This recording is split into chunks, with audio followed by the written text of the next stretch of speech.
hello everyone, welcome to my channel ಸೃಷ್ಟಿ tutorial for maths. ನಾನು ಇವತ್ತು ಕರ್ನಾಟಕ ಬೋರ್ಡ್ ಎಕ್ಸಾಮಿಗೆ ಅನುಕೂಲ ಆಗಲಿ ಅಂತ ಹೇಳಿ SSLC ಯ ಅರ್ಥಮೆಟಿಕ್ ಪ್ರೋಗ್ರೆಷನ್ ಅಂದ್ರೆ ಸಮಾಂತರ ಶ್ರೇಣಿಗಳು ಪಾಠದಲ್ಲಿ ಬರುವಂತಹ 4 ಅಂಕದ ಕ್ವಶನ್ಸ್ ಅನ್ನ ಇವತ್ತು ನಿಮ್ ಜೊತೆ ಡಿಸ್ಕಷನ್ ಮಾಡ್ತಾ ಇದ್ದೀನಿ. ಸೊ ಈ ಒಂದು ವಿಡಿಯೋದಲ್ಲಿ ನಾನು ಇಲ್ಲಿ ಬಿಡಿಸ್ತಾ ಇರ್ತಕ್ಕಂಥ 4 ಅಂಕದ ಪ್ರಶ್ನೆಗಳು LBA ಗೆ ಸಂಬಂಧಪಟ್ಟಂತಹ LBA ಅಸೆಸ್ಮೆಂಟ್ ಅಲ್ಲಿ ಬರ್ತಕ್ಕಂಥ ಕ್ವಶನ್ಸ್ ಆಗಿದ್ದು, ಈ ಇಷ್ಟು ಕ್ವಶನ್ ಅಲ್ಲಿ ಒಂದು ಕ್ವಶನ್ ನಿಮ್ಮ ಮೇನ್ ಎಕ್ಸಾಮ್ ಅಲ್ಲಿ 100% ಈ ಒಂದು ಪ್ರಶ್ನೆ ಪತ್ರಿಕೆ ಈ ಪ್ರಶ್ನೆಗಳ ಆಧಾರದ ಮೇಲೆ ಇರುತ್ತೆ ಅಂತಕ್ಕಂಥದ್ದನ್ನ ಹೇಳ್ತಾ ಸೊ ಬನ್ನಿ ಕ್ಲಾಸ್ ಶುರು ಮಾಡೋಣ. ಸೊ ಮೊದಲನೇ ಕ್ವಶನ್ 4 ಅಂಕದ ಕ್ವಶನ್ ಯಾವ್ದಪ್ಪ ಅಂತ ಹೇಳಿ ನೋಡೋದಾದ್ರೆ ನೋಡಿ, ಇಲ್ಲಿ ಕ್ವಶನ್ ಈ ರೀತಿ ಬರುತ್ತೆ. There are 5 terms in an AP. The sum of these terms is 55 and the fourth term is 5 more than the sum of the first 2 terms. Find the terms of the arithmetic progression ಅಂತ ಹೇಳ್ತಾ ಇದೆ. ಅಂದ್ರೆ question ಏನ್ ಹೇಳ್ತಾ ಇದೆ ಅಂದ್ರೆ, ಒಂದು ಸಮಾಂತರ ಶ್ರೇಣಿ ಇದೆ. ಆ ಸಮಾಂತರ ಶ್ರೇಣಿಯಲ್ಲಿ ಸುಮಾರು 5 ಪದಗಳಿದ್ದಾವೆ. ಆ 5 ಪದಗಳಲ್ಲಿ ಅವುಗಳ ಮೊತ್ತ, ಆ 5 ಪದಗಳ ಮೊತ್ತ 55 ಆಗಿರುತ್ತೆ. ಜೊತೆಗೆ ಆ ಶ್ರೇಣಿಯ 4ನೇ ಪದ, ಆ ಶ್ರೇಣಿಯ 4ನೇ ಪದ ಮೊದಲೆರಡು ಪದಗಳು ಅಂದ್ರೆ A1 ಮತ್ತು A2 ಮೊದಲೆರಡು ಪದಗಳ ಮೊತ್ತಕ್ಕಿಂತ 5 ಹೆಚ್ಚಾಗಿದೆ. ಹಾಗಾದರೆ ಸಮಾಂತರ ಶ್ರೇಣಿಯ ಪದಗಳನ್ನು ಕಂಡುಹಿಡಿಯಿರಿ ಅಂತ ಕ್ವಶನ್ ಇದೆ. ಈ ರೀತಿ ನೀವು ಪ್ರಶ್ನೆಯನ್ನ ಬಿಡಿ ಬಿಡಿ ಭಾಗಗಳನ್ನಾಗಿ ಮಾಡಿಕೊಂಡು ಆ ಬಿಡಿ ಬಿಡಿ ಭಾಗದಲ್ಲಿ ಒಂದೇ ವಿಧಾನವನ್ನ ಯಾವ ರೀತಿ ಕೊಟ್ಟಿದ್ದಾರೆ, ಸಂಬಂಧಗಳನ್ನ ಹೇಗೆ ಕೊಟ್ಟಿದ್ದಾರೆ ಅಂದ್ರೆ ಪದಗಳ ಮೊತ್ತ ಆಗಿರ್ಬೋದು, ಅಥವಾ ಪದಗಳ ಒಂದು ಪದ ಮತ್ತು ಇನ್ನೊಂದು ಪದಕ್ಕೆ ಇರುವಂತಹ ಸಂಬಂಧ ಆಗಿರ್ಬೋದು, ಅಥವಾ ಮೊದಲನೇ ಪದ ಮತ್ತು ಸಾಮಾನ್ಯ ವ್ಯತ್ಯಾಸಗಳಿಗೆ ಇರುವಂತಹ ಸಂಬಂಧದ ಆಧಾರದ ಮೇಲೆ ಪ್ರಶ್ನೆಯನ್ನ ಕೇಳಿರ್ತಾರೆ.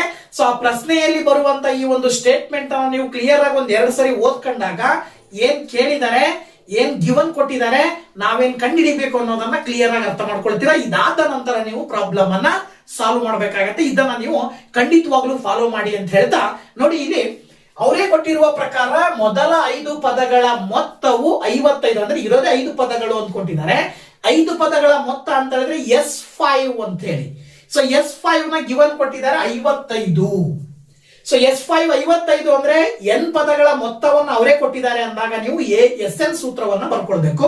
ನೋಡಿ SN ಸೂತ್ರ SN is equal to n/2 into 2a plus n minus 1 into d ಅಂತ ತಗೊಂಡ್ರೆ ಈ ಬೆಲೆಯನ್ನ ಇಲ್ಲಿ ಹಾಕಿದಾಗ 55 is equal to n ಅಂತ ಹೇಳಿದ್ರೆ ಪದಗಳ ಸಂಖ್ಯೆ 5 divided by 2 into 2a plus n ಅಂತ ಹೇಳಿದ್ರೆ 5 minus 1 into d ಅಂತ ಬರ್ಕೊಳ್ತೀರಾ. ಇದನ್ನ ಸುಲಭೀಕರಿಸಿದಾಗ 2ನ ಈಕ್ವಲ್ ಇಂದ ಈ ಕಡೆ ತಗೊಂಡ್ಬಂದ್ರೆ ಇಂಟು 2 ಆಗತ್ತೆ, ಇಲ್ಲಿ 5 ಉಳ್ಕೊಳ್ಳುತ್ತೆ. ಇದಾದ ನಂತರ 2a 5ರಲ್ಲಿ 1 ಕಳೆದ್ರೆ 4 ಉಳ್ಕೊಳ್ಳುತ್ತೆ, 4d ಅಂತ ಹೇಳ್ತೀರಾ. ನೆಕ್ಸ್ಟ್ ಹಂತದಲ್ಲಿ ಈ 5ನ್ನ ಈಕ್ವಲ್ ಇಂದ ಈ ಕಡೆ ತಗೊಂಡ್ ಬರ್ರಿ. 55 ಇಂಟು 2 ಡಿವೈಡೆಡ್ ಬೈ 5 ಮಾಡಿದ್ರೆ ಇಲ್ಲಿ ಬಲಭಾಗದಲ್ಲಿ 2a ಪ್ಲಸ್ 4d ಅಂದ್ರೆ 2a ಪ್ಲಸ್ 4d ಉಳ್ಕೊಳ್ಳುತ್ತೆ. ಈಗ 5ರಿಂದ 55ನ್ನ ಭಾಗಾಕಾರ ಮಾಡಿದ್ರೆ 11 into 2 that is equal to 2a plus 4d. Next ಈ 11 ಇಂಟು 2 ಮಲ್ಟಿಪ್ಲೈ ಮಾಡಿದ್ರೆ ಆಕ್ಚುಲಿ 22 ಆಗುತ್ತಲ್ವಾ. ಇದನ್ನೇ ನಾನು ಉಲ್ಟಾ ಬರೀತೀನಿ. ಹೇಗೆ, ಮೊದಲು ಬಲಭಾಗದಲ್ಲಿ ಇರೋದನ್ನ ಬರ್ಕೊಂಡು ನಂತರದಲ್ಲಿ ಎಡಭಾಗದಲ್ಲಿ 11 2 22 ಬರುತ್ತೆ. ಇದಿಷ್ಟು ಪದಗಳಲ್ಲಿ ಇಲ್ಲಿ ಬರುವಂತ ಎಲ್ಲಾ ಪದಗಳಲ್ಲಿ 2 ಕಾಮನ್ ಇದೆ.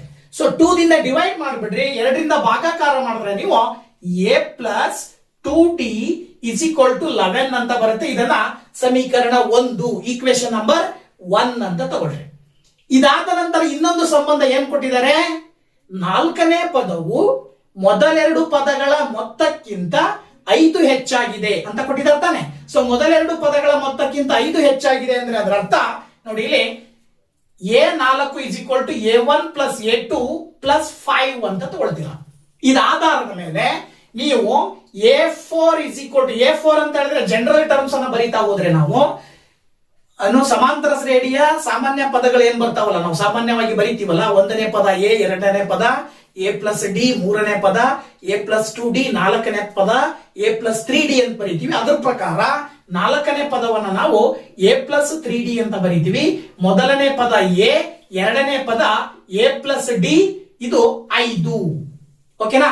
ಇದಾದ ನಂತರ ಇವಿಷ್ಟನ್ನ ಎ ಮತ್ತೆ ಡಿ ಅನ್ನ ಈ ಕಡೆ ತಗೊಂಡ್ ಬಂದ್ರೆ ನೋಡಿ ಇಲ್ಲಿ ಎ ಪ್ಲಸ್ 3D ಈ ಎ ಈ ಕಡೆ ಬಂದ್ರೆ ಅಥವಾ 2A ಇರೋದ್ರಿಂದ ಈ ಕಡೆ ತಗೊಂಡ್ ಬಂದ್ರೆ -2A ಅಂತ ತಗೊಳ್ಬಹುದು. ಡಿ ಈ ಕಡೆ ಬಂದ್ರೆ -D ಆಗುತ್ತೆ. That is equal to 5. ಇದನ್ನ ಸುಲಭೀಕರಿಸಿದಾಗ ನೋಡಿ ಇಲ್ಲಿ -2A ನಲ್ಲಿ ಏನ ಕಳೆಯಿರಿ -A ಉಳಿತದೆ. So that is -A plus 3D ನಲ್ಲಿ -D ಅನ್ನ ಕಳೆದ್ರೆ 2D ಉಳಿತದೆ. That is equal to 5.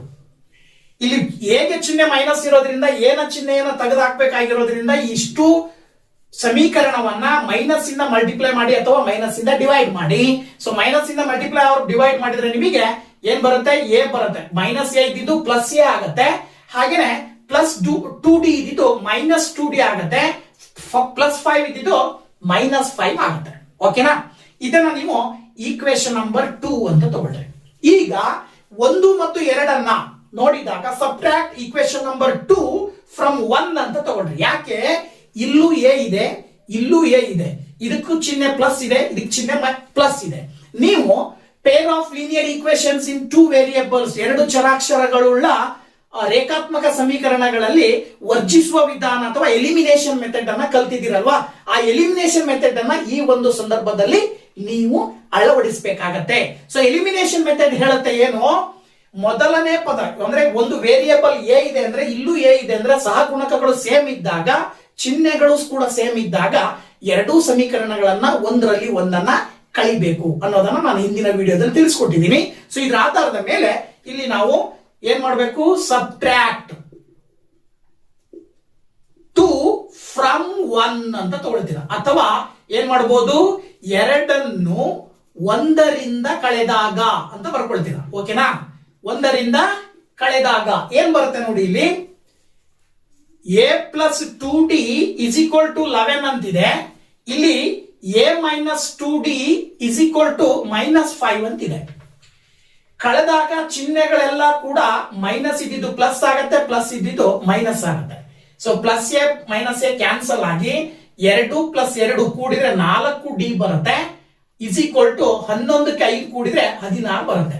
ನೀವು ಇನ್ನೊಂದ್ಸರಿ ಅಬ್ಸರ್ವ್ ಮಾಡಿ, ಡಿ ನ ಸಹಗುಣಕಗಳು ಕೂಡ ಸೇಮ್ ಇದಾವೆ, ಆದ್ರೆ ಚಿಹ್ನೆಗಳು ಬೇರೆ ಬೇರೆ ಇದಾವೆ. ನೀವು ಡಿ ಅನ್ನ ನೀವು ತಗೊಂಡು ಲೆಕ್ಕ ಮಾಡ್ತಾ ಹೋಗ್ಬೇಕು ಅಂತ ಹೇಳಿದ್ರೆ ಕಳೆಯೋದ್ರ ಬದಲಿ ಕೂಡಿದ್ರು ಕೂಡ ಬರ್ತದೆ. 1 ಮತ್ತು 2 ಕೂಡಿದಾಗ ನೀವು ಡಿ ಕ್ಯಾನ್ಸಲ್ ಆಗತ್ತೆ, ಎ ನ ಬೆಲೆ ಸಿಗುತ್ತೆ. ಈಗ ನಾವು ಕಳೆದಿರೋದ್ರಿಂದ ಎ ಕ್ಯಾನ್ಸಲ್ ಆಗಿ ಡಿ ನ ಬೆಲೆ ಸಿಗ್ತದೆ. ನೋಡಿ 4ರಿಂದ 16 ಭಾಗಾಕಾರ ಮಾಡಿದ್ರೆ ಡಿ ನ ಬೆಲೆ ನಿಮಗೆ ಏನ್ ಸಿಗ್ತಾ ಇದೆ? 4. ಸೊ ಡಿ ನ ಬೆಲೆ 4 ಸಿಕ್ತು ಅಂದ್ಮೇಲೆ ಈಗ ನೀವು ಏನ್ ಮಾಡಬೇಕು? Substitute the value of D in 1. ಒಂದನೇ ಈಕ್ವೇಶನ್ ಅಲ್ಲಿ ಡಿ ನ ಬೆಲೆಯನ್ನ ಹಾಕಿ ಅಂತ. ಅಂದ್ರೆ ಈಕ್ವೇಶನ್ 1ರಲ್ಲಿ ಸಮೀಕರಣ 1ರಲ್ಲಿ ಡಿ ನ ಬೆಲೆಯನ್ನು ಹಾಕಿದಾಗ ಅಂತ ಬರೀತೀರಾ ಕನ್ನಡ ಮೀಡಿಯಂ ನಲ್ಲಿ ಇರ್ತಕ್ಕಂಥ. ಓಕೆನಾ? ಡಿ ನ ಬೆಲೆಯನ್ನು ಹಾಕಿದಾಗ ನೋಡಿ ಇಲ್ಲಿ ಏನ್ ಬರ್ತದೆ? ಮೊದಲು ಸಮೀಕರಣವನ್ನು ಬರ್ಕೊಳ್ಬೇಕು. ಸಮೀಕರಣ ಏನಿದೆ? a plus 2D is equal to 11. So D ನ ಬೆಲೆಯನ್ನು ಅಲ್ಲಿ ಸಬ್ಸ್ಟಿಟ್ಯೂಟ್ ಮಾಡಿದ್ರೆ a plus 2 into 4 is equal to 11. Then a plus 2 4s are 8 is equal to 11. Then a is equal to 11 minus 8 ಮಾಡ್ತೀರಾ, ಆಗ a ನ ಬೆಲೆ 3 ಬರುತ್ತೆ. ಓಕೆನಾ? ಸೊ a ನ ಬೆಲೆ ಸಿಕ್ತು, ಡಿ ನ ಬೆಲೆ ಸಿಕ್ತು. a ಮತ್ತೆ ಡಿ ನ ಬೆಲೆಯನ್ನ ಬಳಸ್ಕೊಂಡು ನೀವೀಗ ಏನ್ ಮಾಡ್ತೀರಾ? ಸಮಾಂತರ ಶ್ರೇಣಿಯನ್ನ ಬರಿತಾ ಹೋಗ್ಬೇಕು. ಸೊ ಸಮಾಂತರ ಶ್ರೇಣಿಯನ್ನ ಬರಿಬೇಕಾದ್ರೆ ಜನರಲ್ ಫಾರ್ಮ್ಸ್ ಅನ್ನ ಬರಿತೀವಿ ನೀವು. So that the AP is ಹಾಗಾದ್ರೆ ಆ ಶ್ರೇಣಿಯು ಏನಾಗಿರುತ್ತಪ್ಪ ಅಂತ ಹೇಳಿದ್ರೆ ಮೊದಲನೇ ಪದವನ್ನ ಜನರಲಿ ಎ ಅಂತ ತಗೊಳ್ತೀರಿ, ಎರಡನೇ ಪದವನ್ನ ಜನರಲಿ a ಪ್ಲಸ್ ಡಿ ಅಂತ ತಗೊಳ್ತೀರಿ, ಮೂರನೇ ಪದ a ಪ್ಲಸ್ 2D ಆಗಿರುತ್ತೆ. ಹಾಗೆ ಮುಂದ್ಗಡೆ ಡಾಟ್ ಬರೆದ್ರೆ ನೀವು ಬರೆಯುವಂತಹ ಶ್ರೇಣಿ ಇದಾಗಿರುತ್ತೆ. ಓಕೆನಾ? ಈಗ ವ್ಯಾಲ್ಯೂ ಹಾಕ್ಬಿಡಿ. ಅಲ್ಲಿ ಎ ಮತ್ತೆ ಡಿ ನ ವ್ಯಾಲ್ಯೂಸ್ ಅನ್ನ ಹಾಕಿದಾಗ ಎ ನ ವ್ಯಾಲ್ಯೂ ಆಕ್ಚುಲಿ 3 ಇರೋದ್ರಿಂದ 3. ಮೊದಲನೇ ಪದ 3, ಎರಡನೇ ಪದ 3 + 4, ಹಾಗೇನೆ ಮೂರನೇ ಪದ 3 + 2 × 4 ... ಅಂತ ಬರೀತೀರ. ಈಗ ನೋಡಿ ಇಲ್ಲಿ 3ಕ್ಕೆ 4 ಕೂಡಿದ್ರೆ 7, 2 4 8, 8ಕ್ಕೆ 3 ಕೂಡಿದ್ರೆ 11 ... ಸೊ ನಿಮಗೆ ಕೇಳಿರುವ ಕ್ವಶನ್ ಸಮಾಂತರ ಶ್ರೇಣಿಯ ಪದಗಳನ್ನು ಕಂಡುಹಿಡಿಯಿರಿ ಅಥವಾ find the terms of the arithmetic progression ಅಂತ ಕೇಳಿದ್ರು. The terms of the arithmetic progressions are 3, 7, 11. ಓಕೆನಾ? ಸೊ ಈ ರೀತಿನಲ್ಲಿ 4 ಅಂಕದ ಕ್ವಶನ್ ಅನ್ನ ನೀವು ಸುಲಭವಾಗಿ ಸಾಲ್ವ್ ಮಾಡಬೇಕಾಗತ್ತೆ. ನೆಕ್ಸ್ಟ್ ಇನ್ನೊಂದು ಕ್ವಶನ್ ಎಕ್ಸಾಂಪಲ್ ಆಗಿ ನೋಡೋಣ. 4 ಅಂಕದ ಪ್ರಶ್ನೆ ಹೇಗ್ ಬರುತ್ತೆ ಮತ್ತೆ ಇದನ್ನ ಹೇಗ್ ಸಾಲ್ವ್ ಮಾಡೋದು ಅನ್ನೋದನ್ನ ತಿಳಿಸ್ಕೊಡ್ತಾ ಇದ್ದೀನಿ. ನೋಡಿ, ಇಲ್ಲಿ ಕ್ವಶನ್ ಏನಿದೆ ಅಂದ್ರೆ, in an AP 6th term is one more than twice the third term. Question ಅನ್ನ ಕ್ಲಿಯರ್ ಆಗಿ ಓದ್ಕೊಳ್ಳಿ. ಏನು, 6ನೇ ಪದವು ಏನೋ 3ನೇ ಪದದ 2ರಷ್ಟಕ್ಕಿಂತ ಒಂದು ಜಾಸ್ತಿ. ಈ ರೀತಿ ಕ್ಲಿಯರ್ ಆಗಿ ಅರ್ಥ ಮಾಡ್ಕೋಬೇಕು. ಗೊತ್ತಾಯ್ತಲ್ಲ? 6ನೇ ಪದವು ಅಂದ್ರೆ ಕ್ವಶನ್ ಅನ್ನ ಓದ್ತಾನೆ ನಾನು ಬರ್ದು ಬಿಡ್ತೀನಿ ಏನೇನಂತ ಹೇಳಿ. ನೋಡಿ, ಇಲ್ಲಿ 6ನೇ ಪದ A6 ಅಂತ ಕರಿತೀವಿ ನಾವು. A6 ಅನ್ನೋದು A3 ನ 3ರಷ್ಟಕ್ಕಿಂತ ಟ್ವೈಸ್ ಅಂದ್ರೆ 2ರಷ್ಟಕ್ಕಿಂತ, A3 ಯ 3ನೇ ಪದದ 2ರಷ್ಟಕ್ಕಿಂತ ಒಂದು ಜಾಸ್ತಿ. ಗೊತ್ತಾಯ್ತಲ್ಲ? 1 more than twice the third term ಅಂದ್ರೆ ಇದು ಏನಿದು ಕೊಟ್ಟಿರುವಂತಹ ಲೆಕ್ಕಕ್ಕೆ ಸಂಬಂಧಪಟ್ಟಂತಹ ಒಂದು ಸ್ಟೇಟ್ಮೆಂಟ್. ಆ ಸ್ಟೇಟ್ಮೆಂಟ್ ಏನ್ ಹೇಳುತ್ತೆ ಅದರ ಆಧಾರದ ಮೇಲೆ ನಾನು ಬರ್ದಿದ್ದೀನಿ. ನೆಕ್ಸ್ಟ್ ಸ್ಟೇಟ್ಮೆಂಟ್ ಅಲ್ಲಿ ಮುಂದುವರೆದು ಏನ್ ಹೇಳ್ತಾ ಇದ್ದಾರೆ ಅಂದ್ರೆ, the sum of 4th and 5th terms is 5 times the second term ಅಂತ ಕೊಟ್ಟಿದ್ದಾರೆ.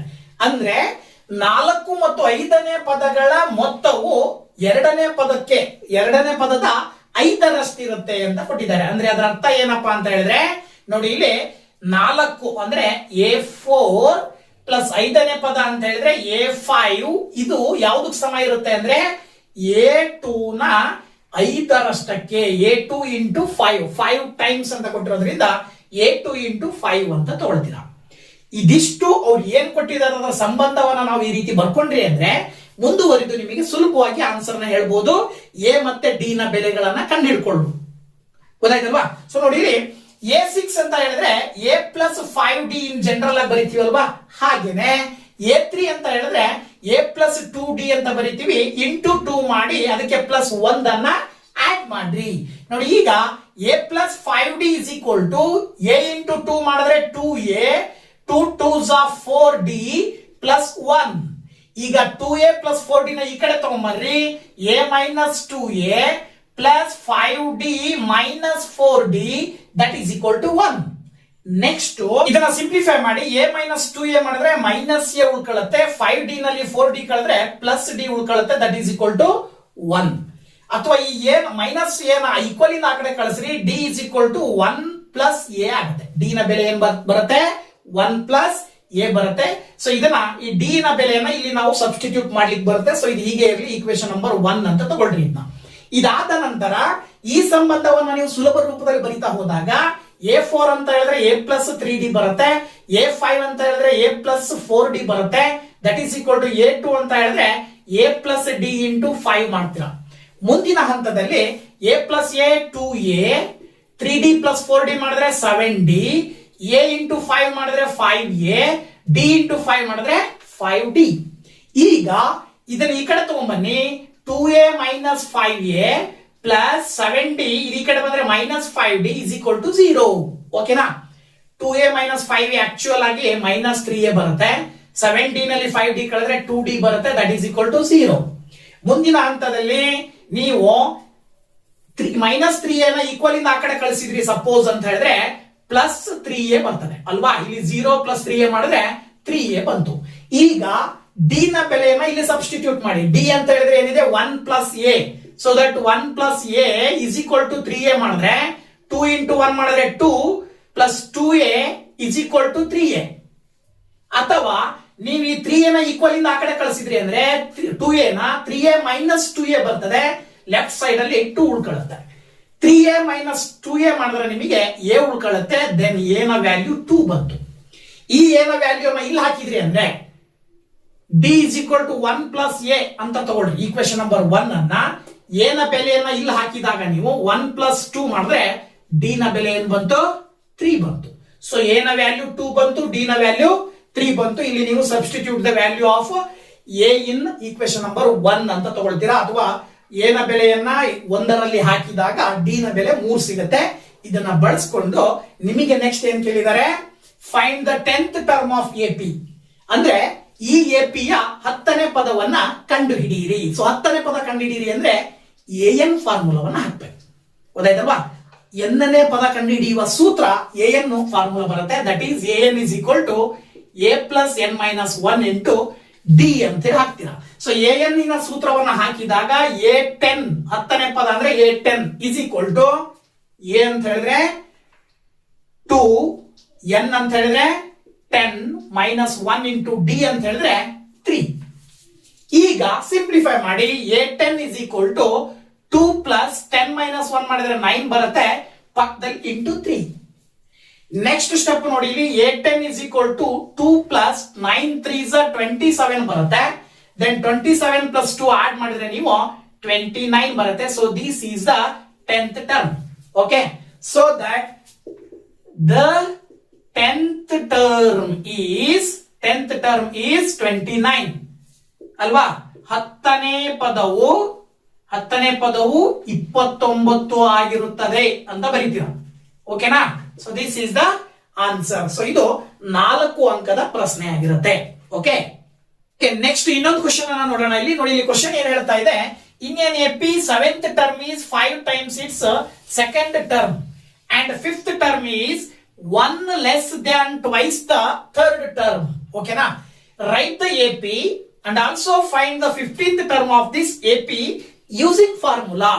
ಕ್ವಶನ್ ಅನ್ನ ಕ್ಲಿಯರ್ ಆಗಿ ಅರ್ಥ ಮಾಡ್ಕೊಳ್ಳಿ. ಏನ್ ಹೇಳ್ತಾ ಇದೆ, ಒಂದು ಸಮಾಂತರ ಶ್ರೇಣಿ ಇದೆ. ಆ ಸಮಾಂತರ ಶ್ರೇಣಿಯ 7ನೇ ಪದವು, ಡೈರೆಕ್ಟ್ ಆಗಿ ನಾನು ಹೇಳ್ಬಿಡ್ತೀನಿ, 7ನೇ ಪದವು ಅದರ 2ನೇ ಪದದ 5ರಷ್ಟಿದೆ ಅಂತ ಹೇಳ್ತಾ ಇದೆ. ಈ 7ನೇ ಪದವು 2ನೇ ಪದ ಅಂದ್ರೆ A2 ನ 5ರಷ್ಟು ಒಂದು ಸಂಬಂಧ ಸಿಕ್ತು ನಮಗೆ. ಇದ್ರ ಜೊತೆಗೆ 5ನೇ ಪದವು, 5ನೇ ಪದ ಅಂದ್ರೆ A5, 5ನೇ ಪದವು ಏನಾಗಿದೆ ಅಂತೆ, 3ನೇ ಪದ ಅಂದ್ರೆ ಯಾವುದು? 3ನೇ ಪದ ಅಂದ್ರೆ A3 ಅಲ್ವಾ? 3ನೇ ಪದದ 2ರಷ್ಟಕ್ಕಿಂತ ಅಂದ್ರೆ ಏನು, ಇಂಟು 2 ಮಾಡಬೇಕು.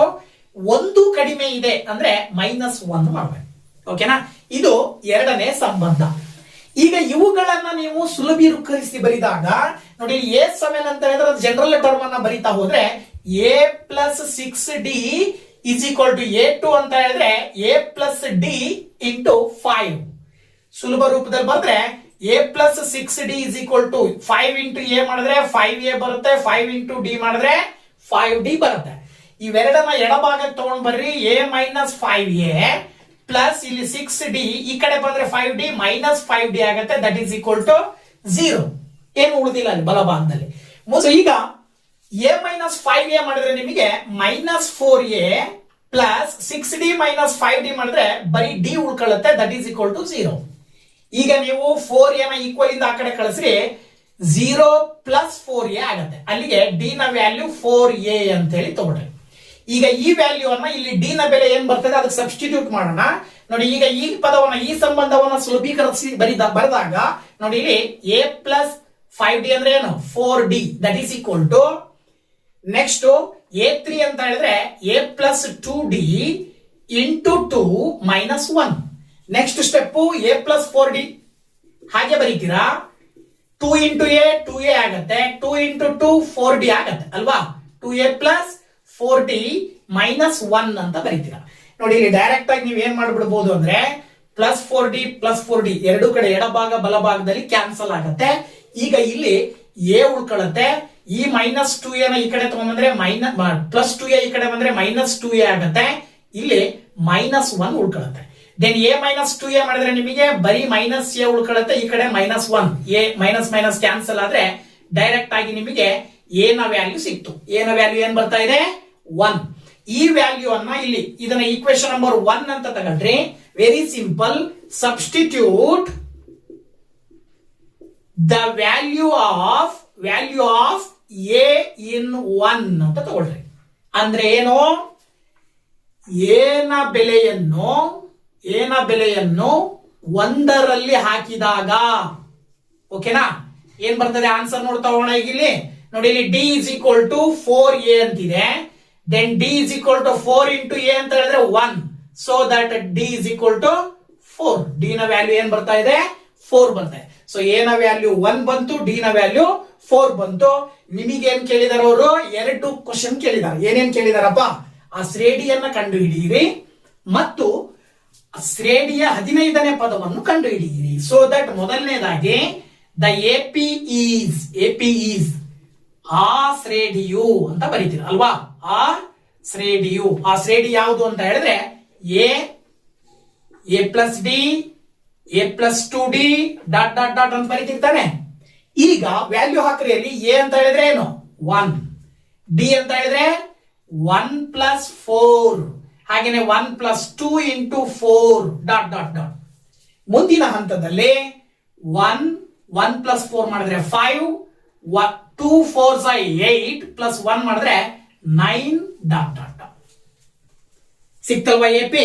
ಇದಾದ ನಂತರ 15th ಟರ್ಮ್ ಕೇಳಿದ್ದಾರೆ, A15 ಕಂಡುಹಿಡಿಯಿರಿ. ಸೊ A15 ಡೈರೆಕ್ಟ್ ಆಗಿ ನೀವು ಜನರಲ್ ಫಾರ್ಮ್ ಹಾಕು ಬರಿಬಹುದು. ಹಿಂದಿನ ಲೆಕ್ಕದಲ್ಲಿ A10 ಕಂಡುಹಿಡಿಯಲಿಕ್ಕೆ ಸೂತ್ರ ಹಾಕಿ ಮಾಡಿದೀವಲ್ವಾ? ಈಗ A15 ಅನ್ನ ಜನರಲ್ ಫಾರ್ಮ್ ಮುಖಾಂತರನೂ ಕೂಡ ಕಂಡುಹಿಡಿಬಹುದು. ಹೇಗೆ? A ಪ್ಲಸ್ 14d ಗೊತ್ತು ನಮಗೆ. 15ನೇ ಪದ ಏನಾಗಿರುತ್ತೆ? A plus 14d.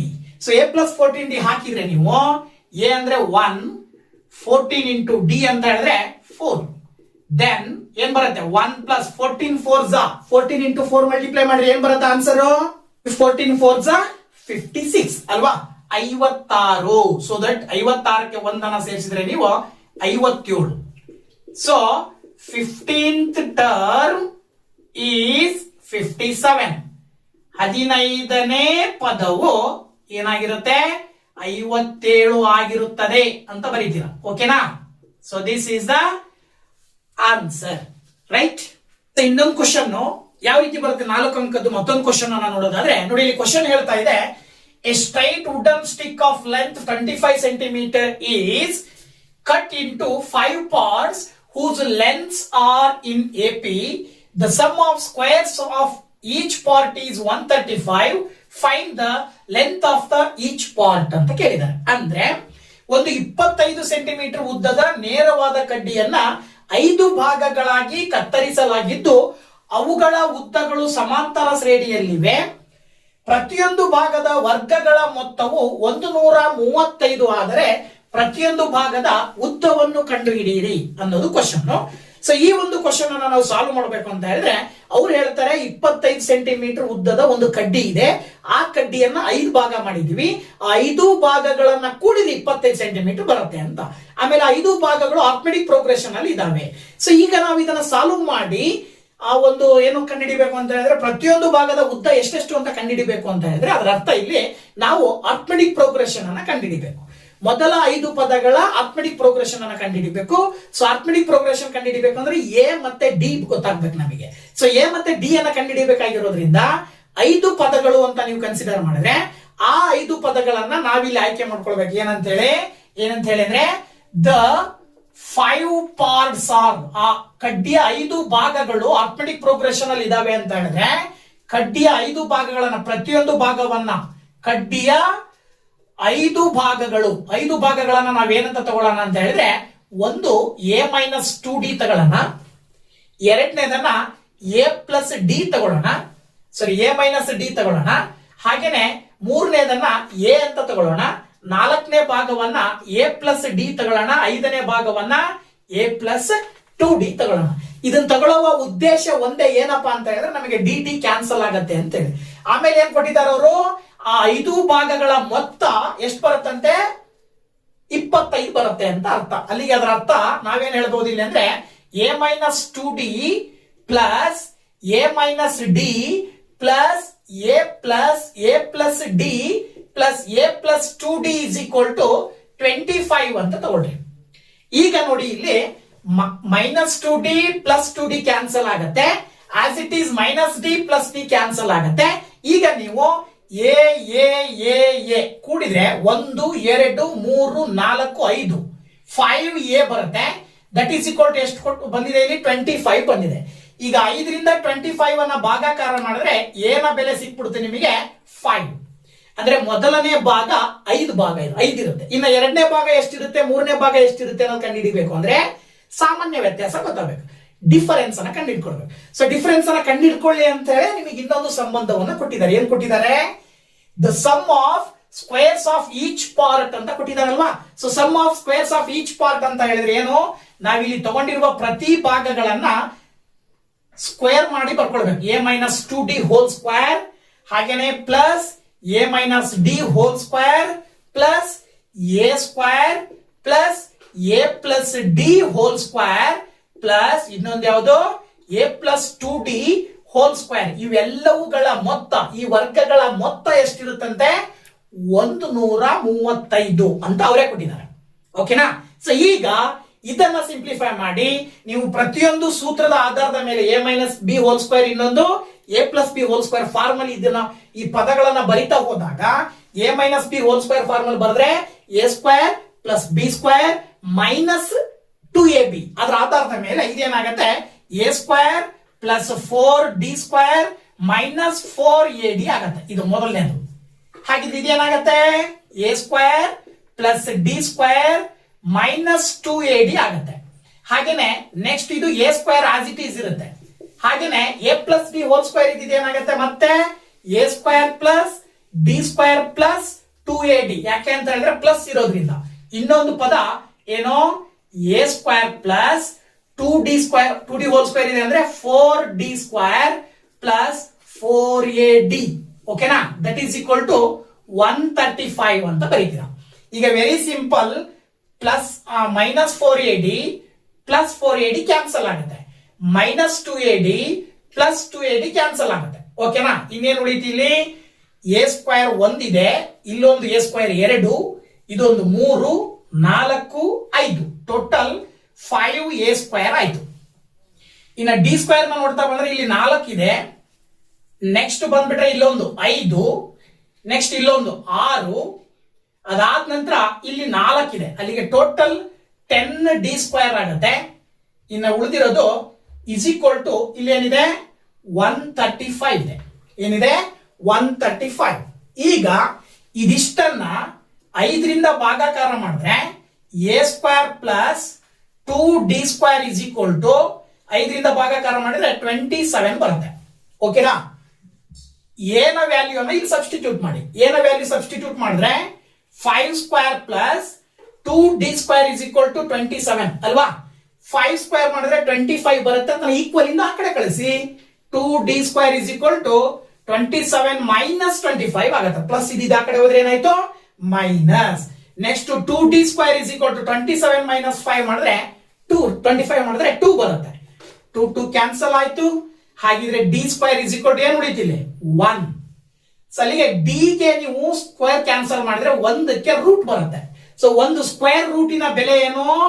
Plus R minus 1 ಅಂತ ಹೇಳಿ. ಸೊ ಪ್ಲಸ್ ಆರ್ ಮೈನಸ್ 1 ಅಂತ ಹೇಳಿದ್ರೆ ಅದರ ಅರ್ಥ ನೀವು ಏನ್ ಮಾಡ್ಬೇಕಂತ ಹೇಳಿದ್ರೆ ನೋಡಿ, ಇಲ್ಲಿ ಆ 5 ಪಾರ್ಟ್ಸ್ ಅನ್ನ ಕಂಡುಹಿಡಿಬೇಕು. ಎ ಸಿಕ್ತು, ಡಿ ಸಿಕ್ತು, ಡಿ ಗೆ 2 ಬೆಲೆಗಳು ಸಿಕ್ಕಿದ. ಸೊ ಇದನ್ನ ಕನ್ಸಿಡರ್ ಮಾಡಿದ್ರೆ 2 ಬಾರಿ ವ್ಯಾಲ್ಯೂಸ್ ಅನ್ನ ಹಾಕ್ಬೇಕಾಗುತ್ತೆ. ಸಪೋಸ್ ಪ್ಲಸ್ ಡಿ ತಗೊಂಡು ಏನ ವ್ಯಾಲ್ಯೂ ನೋಡಿ ಇಲ್ಲಿ ನೀವು ಬರಿಬೇಕು. If A is equal to ಎಷ್ಟು? 5. If A is equal to 5, D is equal to first plus 1 ತಗೊಂಡ್ರೆ ಆಗ ಮೊದಲನೇ ಪಾರ್ಟ್ಸು, ಎರಡನೇ ಪಾರ್ಟು, ಮೂರನೇ ಪಾರ್ಟು, ನಾಲ್ಕನೇ ಪಾರ್ಟು, 5ನೇ ಪಾರ್ಟ್. ಎಲ್ಲಾ ಪಾರ್ಟ್ ಗಳನ್ನ ನಾವೇನ್ ತಗೊಂಡಿದೀವಿ ಅದನ್ನ ಬರಿತಾ ಹೋದ್ರೆ ಮೊದಲನೇ ಪಾರ್ಟ್ ಎ ಮೈನಸ್ 2d ಇದೆ, ಎರಡನೇ ಪಾರ್ಟ್ ಎ ಮೈನಸ್ ಡಿ ಇದೆ, ಮೂರನೇ ಪಾರ್ಟ್ ಎ ಇದೆ, ನಾಲ್ಕನೇ ಪಾರ್ಟ್ ಅನ್ನ ಎ ಪ್ಲಸ್ ಡಿ ತಗೊಂಡಿದೀವಿ, 5ನೇ ಪಾರ್ಟ್ ಅನ್ನ ಎ ಪ್ಲಸ್ 2d ಅಂತ ತಗೊಂಡಿದೀವಿ ಅಲ್ವಾ? ವ್ಯಾಲ್ಯೂಸ್ ಅನ್ನ ಹಾಕ್ತಾ ಹೋಗ್ರಿ, 5 ಭಾಗಗಳು ಸಿಗ್ತಾವೆ. ಸೊ ವ್ಯಾಲ್ಯೂಸ್ ಅನ್ನ ಹಾಕ್ತಾ ಹೋದಾಗ ಇಲ್ಲಿ ಎ ಅಂತ ಹೇಳಿದ್ರೆ 5 ಮೈನಸ್ 2 ಇಂಟು ಡಿ ಇರೋ ಜಾಗದಲ್ಲಿ 1 ಹಾಕ್ರಿ. ರೈಟ್? ಆಸ್ ಇಟ್ ಈಸ್ ಇಲ್ಲಿ 5 ಮೈನಸ್ 2 ಸಾರಿ ಜಸ್ಟ್ 5 ಮೈನಸ್ 1 ಇದಕ್ಕೆ ಏನಾಗುತ್ತೆ? ಜಸ್ಟ್ 5. ಇದೇನಾಗತ್ತೆ? 5 plus of 1. ಓಕೆನಾ? 5 ಪ್ಲಸ್ 1 ಇದೇನಾಯ್ತು? 5 plus 2 into 1. ಇವಿಷ್ಟನ್ನ ಸಿಂಪ್ಲಿಫೈ ಮಾಡಿ ಬರೆದಾಗ ಆ ಕಡ್ಡಿಯ ಪ್ರತಿ ಭಾಗದ ಲೆಂತ್ ಸಿಗುತ್ತೆ. ಒಂದನೇದು 2 1s 2 ಬರುತ್ತೆ. 5 ಮೈನಸ್ 2 ಮಾಡಿದ್ರೆ ನಿಮಗೆ ಎಷ್ಟು ಬರುತ್ತೆ? 3 ಸೆಂಟಿಮೀಟರ್ ಒಂದು ಪಾರ್ಟ್. ಇನ್ನೊಂದು 5 ಮೈನಸ್ 1 ಮಾಡಿದ್ರೆ 4 ಸೆಂಟಿಮೀಟರ್ ಎರಡನೇ ಪಾರ್ಟ್, ಮೂರನೇ ಪಾರ್ಟ್ 5 ಸೆಂಟಿಮೀಟರ್, ನಾಲ್ಕನೇ ಪಾರ್ಟ್ 6 ಸೆಂಟಿಮೀಟರ್, ಐದನೇ ಪಾರ್ಟ್ 2 1s 2 + 5 ಮಾಡಿದ್ರೆ 7 ಸೆಂಟಿಮೀಟರ್ ಬರುತ್ತೆ. ಅದೇ ರೀತಿನೇ ಇನ್ನೊಂದ್ಸರಿ ಮಾಡ್ಬೇಕು ನೀವು. If A is equal to 5, D is equal to ಏನ್ ತಗೊಳ್ಬೇಕು ಈಗ -1 ತಗೊಂಡು ಸಿಂಪ್ಲಿಫೈ ಮಾಡಿದ್ರೆ ಇವೇ ಉಲ್ಟಾ ಬರ್ತದೆ. ಗೊತ್ತಾಯ್ತಲ್ಲ? ನೋಡಿ ಏನ್ ಮಾಡಬಹುದು ಅಂದ್ರೆ 1 2 3 4 5.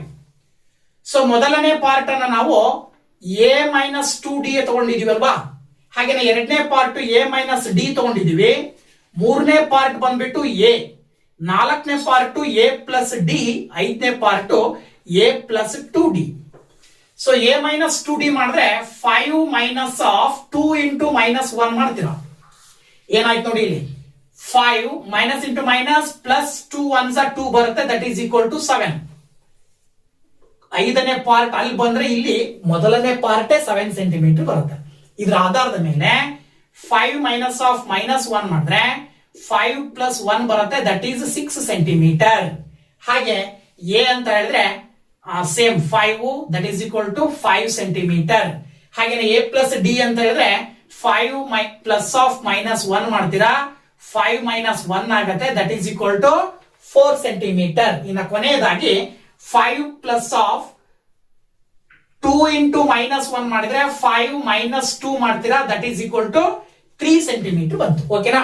ಸೊ ಈ ರೀತಿನಲ್ಲಿ ಆ ಒಂದು 25 ಸೆಂಟಿಮೀಟರ್ ಉದ್ದವನ್ನು ಹೊಂದಿರುವ ಕಡ್ಡಿಯನ್ನ 5 ಭಾಗ ಮಾಡಿದಾಗ ಆ 5 ಭಾಗದ ಪ್ರತಿಯೊಂದು ಭಾಗದ ಉದ್ದ ಏನ್ ಬರುತ್ತೆ ಅಂದ್ರೆ 3 centimetre, 4 centimetre, 5 centimetre, 6 centimetre, 7 centimetre, ಎರಡು ಬಾರಿನೂ ಸೇಮ್ ಬರ್ತಾ ಇದೆ. ಓಕೆನಾ?